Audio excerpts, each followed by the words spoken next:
Next 9 news में आपका बहुत बहुत स्वागत है। मैं हूं आपके साथ अबरारुल हक रहमानी। महाराष्ट्र की राजनीति में एक बार शिंदे और शिवसेना के बीच जो करीबी ताल्लुकात है वो देखने को मिल रहे हैं।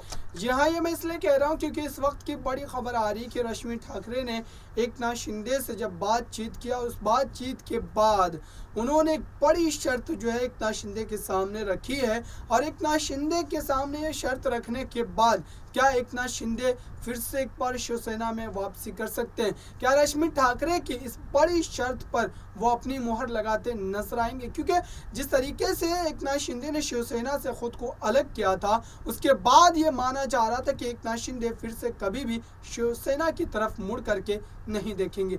लेकिन एक प्रयास कही है रश्मि ठाकरे की तरफ से, क्योंकि रश्मि ठाकरे ने तब भी प्रयास किया था जब एकनाथ शिंदे पार्टी को छोड़ करके जा रहे थे, और अभी भी लगातार वो इस प्रयास को जारी रखे हुए हैं। और इसी प्रयास का हिस्सा है, इसी प्रयास की एक कड़ी है कि रश्मि ठाकरे जब एकनाथ शिंदे से बात करती हैं, उनके सामने कई बातों को करने के बाद जब उनकी सहमति बनती हुई नजर आती है, तब उन्होंने उनके सामने एक बड़ी शर्त रखी। और ये शर्त अभी तक उन्होंने वाज़ेह तौर पर कहीं पर बताई तो नहीं है, लेकिन अनुमान यही लगाया जा रहा है तमाम सूत्रों के द्वारा कि ये शर्त जो है सरकार बनाने को लेकर के महाराष्ट्र में। ऐसे में जबकि एक सरकार पहले से ही गठित हो चुकी है, फिर से शिवसेना की तरफ से रश्मि ठाकरे जिस तरीके से तमाम दाव पेच खेल रही है, क्या उसमें वो कामयाब हो पाएंगी? क्या एकनाथ शिंदे बीजेपी का दामन छोड़ करके फिर से शिवसेना में एक बार वापसी कर सकते हैं? इसकी उम्मीद तो कम नजर आ रही है। लेकिन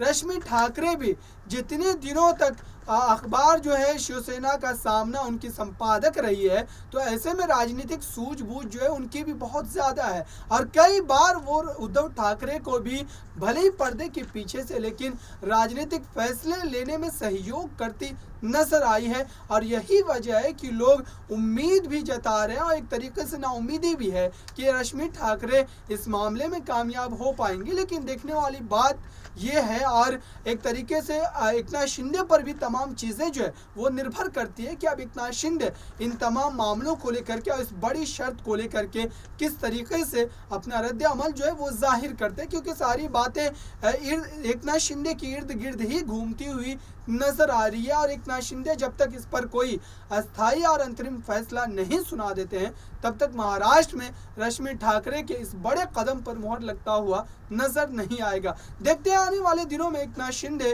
भारतीय जनता पार्टी के साथ बने रहते हैं या फिर से एक बार वो रश्मि ठाकरे के इस बड़ी पहल के बाद शिवसेना में वापसी करते हैं। फिलहाल इस खास रिपोर्ट में इतना ही। देखते रहिए ताज़ा तरीन खबरों के लिए नेक्स्ट 9 न्यूज़। धन्यवाद।